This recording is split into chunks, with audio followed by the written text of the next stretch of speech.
I'm Christopher Titus, and this is the Armageddon Update. Mike Pence, that smooth operator and sex machine that can only have dinner with another woman if his wife is there. He's the Amish James Bond. You know it, and I do. Well, he was almost killed on January 6th.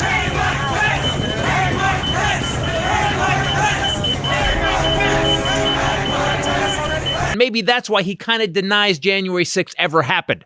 Trauma denial. It's hard to face that people that voted for you also want you dead.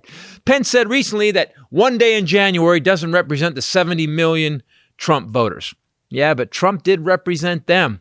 See, Mike, the problem, however, is not the criminals that attacked the Capitol, but the criminals that created the criminals that attacked the Capitol.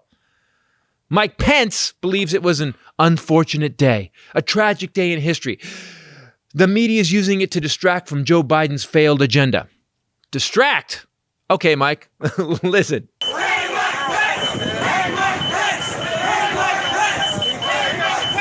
Mike, do they sound distracted? In fact, they seem kind of focused on hanging Mike Pence. So let's talk about Biden's failed agenda.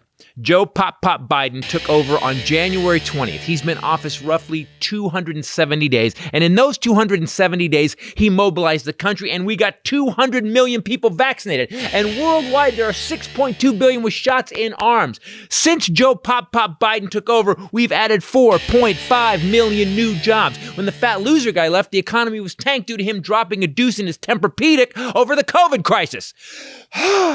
Trump was the first president since Hoover to leave with a net job loss. That's right, 3 million more unemployed.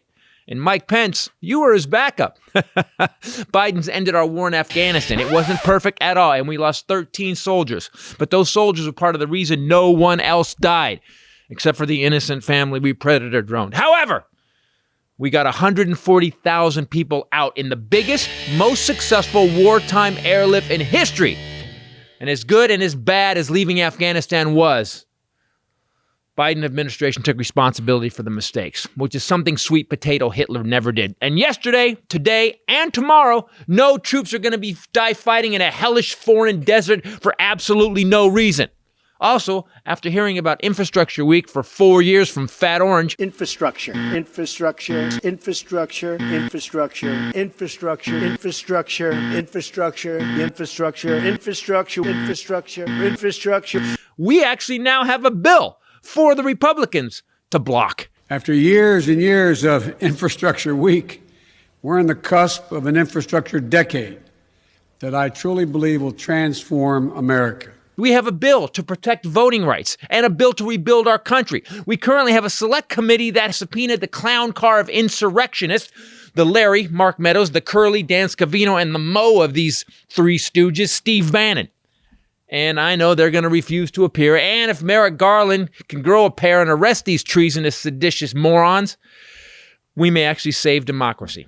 And as of September, Biden has had 6.5% GDP growth. So, when it comes to Pop's failed agenda, I just got to say, at least he, A, has an agenda, and B, if this is failure, give me more of that failure. And C, if that's failure, what was the last 4 years? I'd like to close with this. person, woman, man, camera, TV. Or, Imagine a true nationally coordinated plan where we spare no expense so our schools have the resources they need to reopen with full health and safety protocols in place.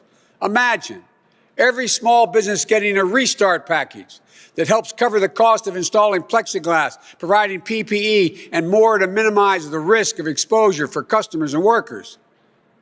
Imagine our older Americans and people with disabilities having the peace of mind that comes with trusting that the public health system is working for them. Imagine, instead of staying locked up in their rooms, they're able to hug their grandchildren or those who they love and haven't been able to see. do you see the difference? I'm Christopher Titus, and this is the Armageddon Update. Fucking failure. Yeah, your hair is a failure, Mike. Fuck!